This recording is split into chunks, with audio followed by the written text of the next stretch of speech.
Welcome to this class on Chinese medicine protocols for spring. My name is Ira Pope and I'm a licensed acupuncturist.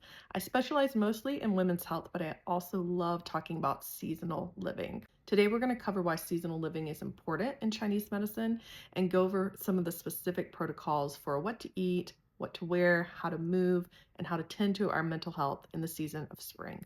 Okay, so let's start out with why this concept of seasonal living is even important.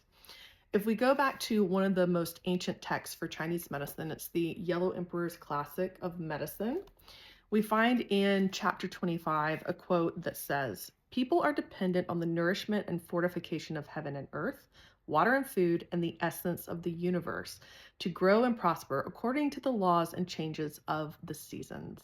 So we have this concept of seasonal living really embedded in Chinese medicine from the very beginning. And that kind of hinges on the idea that the microcosm, which is our small human bodies, reflects the macrocosm, which is the entire universe and the movement of the elements within that universe. So when we think about seasonal living, it's a lot about energy conservation. We have this image here of the fish trying to swim upstream. And that's kind of like when we're living out of harmony with nature. It's a real battle, and we're expending a lot of energy to get wherever we're trying to go in life. As opposed to the image of the lazy river, where if we're living seasonally, we're living in harmony with nature, we can just kind of step into this natural flow that's going to take us effortlessly with it. So living in harmony with nature is really like swimming with the current instead of swimming against it. And the seasonal living just reduces the friction between us and the outside world. This leaves a lot more energy for rest, repair, and really building our own health. So let's take a little step back and go back to the basics of the 5 elements. This is a really important concept for Chinese medicine, for martial arts, for feng shui. And if we look at this diagram, we have the cycle called the wuxing, or the 5 elements here. And this particular image is for the generating cycle. There's actually a lot of different ways that you can look at the 5 elements in Chinese medicine. We're going to focus on the generating cycle today.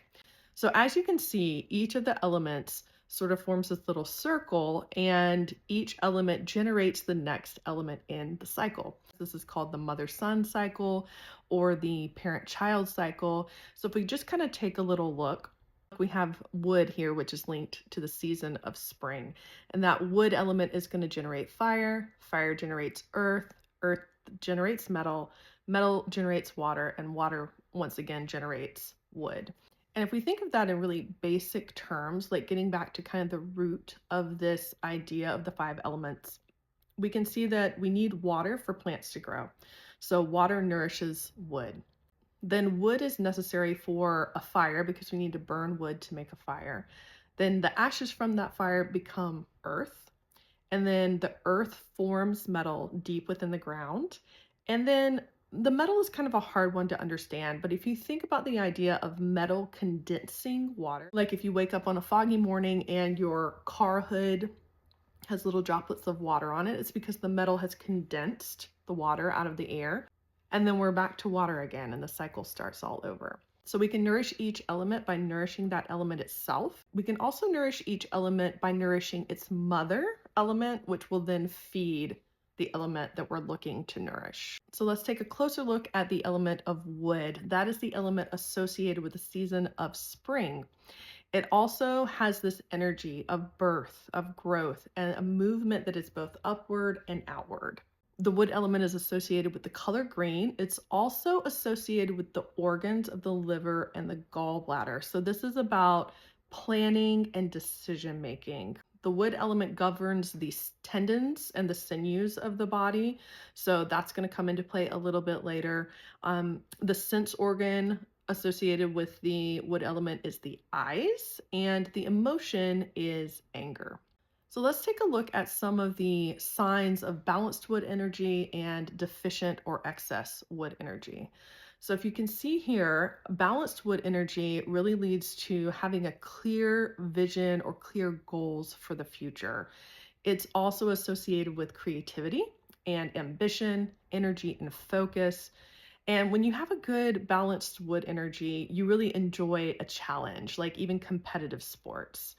And you also have natural leadership skills and the ability to relax when the time is right. And so that has a lot to do with those sinews and tendons that we talked about just a little while ago, when those are able to relax at the appropriate time.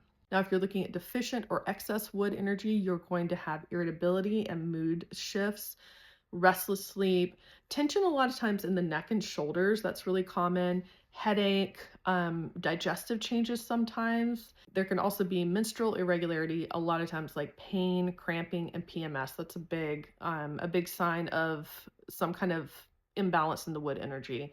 And then in general, just this feeling like you're unsettled or particularly that you're stuck. So wood energy likes to move. So if your wood energy is imbalanced, you're gonna have a sensation of just feeling stuck. Some ways that we can keep our wood energy balanced in the springtime is by eating specific foods, taking certain herbs. We can move our bodies in specific ways, and we can also be aware of some of those emotional challenges. So foods for spring, we're going to kind of go through this list of several different recommended foods for spring. And the first is green foods. And of course, we're thinking about the wood element being linked to that color of green. So this makes a lot of sense. And that would be anything like kale, spinach, dandelion greens, broccoli, any little sprouts that are coming up.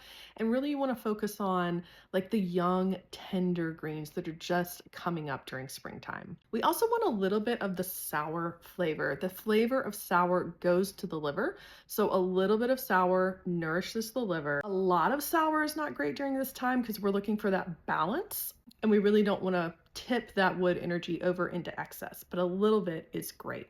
So think about like lemons, citrus, a little bit of vinegar, fermented foods like kimchi, and sour fruits. We also want to add some pungent flavors during the spring season. So if we're thinking about the wood element having this upward, outward moving kind of trajectory, that's the same as a pungent flavor. It's what it does in the body. So add some ginger, some garlic, some onions, and that really helps to move any kind of stagnant energy during the spring season. As far as cooking methods, you really want to keep it a little bit lighter. So like steaming, sauteing, blanching, nothing that's going to be too heavy and too dense. You want to avoid like heavy, greasy fried foods because again, that's weighing you down in the season of wood where the energy really just wants to expand and take off. You want to also avoid too much alcohol and caffeine during this season as well because that can really overly tax the liver. So let's talk about spring herbs. I love herbs, and we have some great herbs for the seasonal challenges of spring. As far as allergies go, one of my favorite is stinging nettle. Nettle is actually a really versatile herb that you can do a lot of things with. People love nettle tea. There's a little trick when you are taking stinging nettle for spring allergies. You want to make sure to get a particular type. So we all love nettle tea. It's great, but it's not the best for allergies.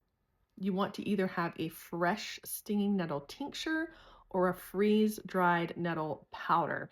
And those preparations preserve the little tiny stinging hairs on the stem of the stinging nettle, and that's what really stimulates your body with that antihistamine effect. Sometimes stinging nettle can take up to 6 weeks to be fully effective, so you want to kind of make that part of your pre-spring plan if at all possible. Some other great supplements for spring allergies are pycnogenol, which is not an herb, it's an extract from a maritime pine bark. It is great for allergies, great for inflammation. And also chrysanthemum. This is a good Chinese herb, especially if you get itchy, red, watery eyes in the spring. It's a great heat clearing herb. So we want to give our liver a little extra love during this season. So detoxifying herbs are really great during the wood element time. So think about burdock, milk thistle, and then the dandelion greens and roots that we talked about earlier. Anytime you're using kind of like a tough woody type herb like the burdock root or the dandelion root, you would want to make sure that you don't just sort of pour a boiling water over your herbs to make a tea. Give it a few minutes boiling the herb itself. It's what we call a decoction, and it'll make a much stronger herbal preparation. Finally, we want some herbs to kind of clear heat and move the qi during this season of wood. So think about mint, Think about rose. And also, there's a great formula, a great Chinese formula. It's very, very popular called Free and Easy Wanderer. That one's great for keeping the liver qi flowing smoothly. Also, a great herbal combination for anyone that experiences stress on a regular basis. And of course, anytime you're dealing with these herbs, especially when you're thinking about detoxification herbs, you want to double check with your healthcare provider to make sure that they won't interact with your medications. Okay, so let's talk a little bit about movement for spring. So the idea here is we're coming out of winter, we're coming out of this time where everything's been really stagnant, really still, cold, dark. And so we don't want to go 0 to 60 all at once. You want to just start slowly, build gradually, do start moving, but make sure that you take it a little at a time. Stretching is a great activity for the spring season. Since the liver governs the tendons and the sinews, it's a great time to really focus on some flexibility, some mobility, get a good stretch on all the areas of your body, especially side body work. So we're thinking about the pathways of the liver and gallbladder channels. We have a lot of gallbladder points, especially located on the side body. So exercises that stretch the rib cage, which is again that meridian pathways, can be really, really important during the spring. So some recommended practices are just yoga, tai chi, qigong. Competitive sports are also really great during the spring season because it gives us that natural outlet for that competitive energy. And then brisk walking is also great. You really can't go wrong with a good walk. And especially if you can get out into nature, like forest, anywhere that you can see green with your eyes during this season of the wood element, that's especially beneficial. So if you're thinking about adding just like a single qigong exercise into your spring routine, the wise owl gazes backwards is a great little form that you can add in on a daily basis. This is part of the 8 brocades, but in this form, we're basically using our eyes to focus and unfocus. So again, the eyes are linked to the wood element. We're also twisting side to side, looking back and twisting our arms open as well. So we get that a little bit of that stretch we're talking about for the wood element. Moving on to the emotions of spring. So the dominant emotion of spring or the wood element is the emotion of anger, but we also have some of its variations like frustration, irritability, and even resentment. So if we're thinking about imbalanced, unbalanced wood energy, we can often get this feeling of anger, frustration, and like a pent up feeling. So when the wood element is balanced, we can have this healthy, kind of motivation where anger really transform into kindness, creativity, and like a clear vision on how we want to act going forward. So some little tips for emotion for the spring season. You want to make sure to express yourself a little bit more. Don't keep things bottled up and really just find some healthy ways to release that anger. It can be journaling, however you want to kind of get those feelings out. And then doing something creative is really important during the spring season. It really helps the chi to flow. Competitive sports, you can get that sort of ambitious, even a little bit of angry kind of anger out in this really constructive way. And then create a plan. This is the time to take first steps on some of your ideas and that you're going to bring to fruition over the year. And if you're into it, a vision board is a great activity for this time of year. Okay, so let's move on to lifestyle. The wood element is associated with the climate of wind. And I think a lot of us feel that in the springtime, that we have this sort of changing weather where we might have a lot of wind or we just have this really kind of extreme oscillation between two different temperatures. Like one day it's 50 degrees, the next day it's 80. So that's kind of this concept of wind where things change really quickly. So in Chinese medicine, wind doesn't just affect the outside of the body, it also affects the inside of the body. And that can lead to things like pain, muscle cramps, spasms, even headaches sometimes. So we really want to take some measures to protect ourselves from the wind during this spring season. So a good idea is just to have a light scarf that you keep and cover the back of your neck, which is where we have an important acupuncture point called GV14, the wind gate. Keep that covered, just make sure it's protected during this windy spring season because you don't want the wind invasion to come through that point. And you want to keep some layers around so that you can kind of acclimate to those changing temperatures. Make sure that in the mornings you're covered so that you feel nice and warm. And then when the sun comes out and it gets warmer in the day, you can take those layers off. As always with Chinese medicine, you kind of want to keep your feet covered at all times. We don't want the cold or the wind to invade through the feet. So get a nice pair of socks, pair of slippers, and just make sure that those feet are nice and cozy. It's really important during the season of the wood element during spring to be asleep by 11 p.m. So in the Chinese medicine organ clock, each organ has a 2-hour section of the day. 11 p.m. to 1 a.m. is gallbladder time. So remember the gallbladder and the wood element are linked. And then 1 a.m. to 3 a.m. is liver time. So this is really, really a crucial time for cleansing of the blood. Make sure to be asleep during that time so that your body can properly cleanse, rest, and repair. Spring cleaning is a real thing. So this is the perfect time of year to clear out the physical clutter from your environment. And that really helps to mirror this internal detoxification process that we're going through in spring.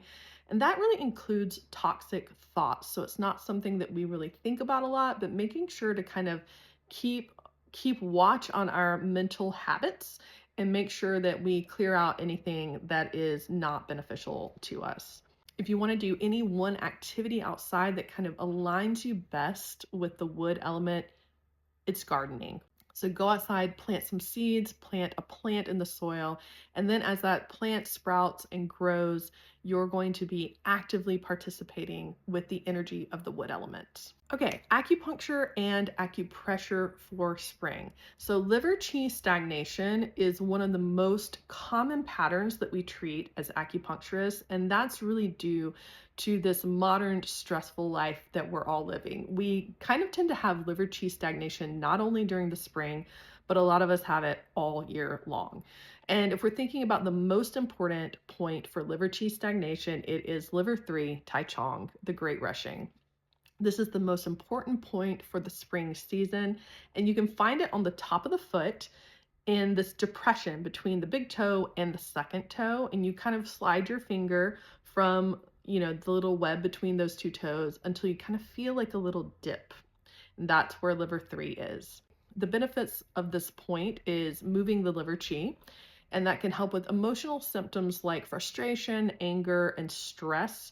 It can also deal with more of the physical symptoms like headache, tension, and PMS that we might experience kind of ramping up during this time. It's fine to just massage this point a little bit with your finger for some acupressure. You could also use like the tip of a gua sha stone to kind of get in there if you have one of those lying around. You can do that even on a daily basis, especially if you're experiencing some of these symptoms of liver qi stagnation. So those are all our Chinese medicine protocols for spring. I'm so glad that you joined me today for this little class, and I'll put a link below to the full presentation if you want to download it. If you want to go a little bit deeper on protocols for your specific imbalances, check out the link in the description for my online telehealth consultations.